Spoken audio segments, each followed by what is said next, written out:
네, 이처럼 법원이 사실상 비대위 체제의 제동을 건 데에 대해 국민의힘은 즉각 이의 신청을 했습니다. 이 이의 신청의 의미는 무엇인지 또 앞으로의 절차는 어떻게 되는지 이동훈 기자가 짚어봤습니다. 법원이 비대위 효력정지 가처분 신청을 받아들이자 국민의힘은 즉각 반발했습니다.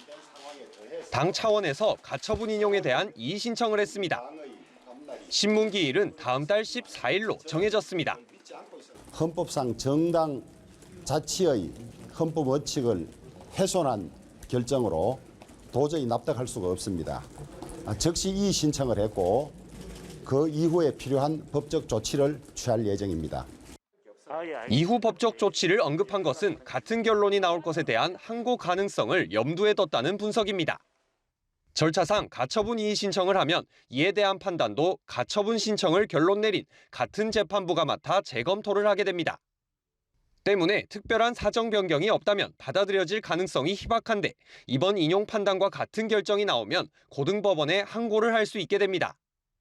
즉, 이의 신청은 결론을 바꾸기 위한 것이라기보다는 항고를 염두에 두고 반드시 밟아야 하는 선행 절차인 겁니다. 단, 가처분 결정에 이의를 신청하거나 항고를 해도 가처분 인용 결정, 국민의힘 비대위 체제에 제동이 걸린 상태는 유지됩니다. 다시 말해 이준석 대표가 당을 상대로 제기한 의결 무효 확인 청구 소송의 본안 판결이 날 때까지 주호영 비대위원장의 직무는 정지되는 겁니다. 이의 신청이 받아들여질 가능성이 높지 않고 현실적으로 비대위 유지가 어려운 상황.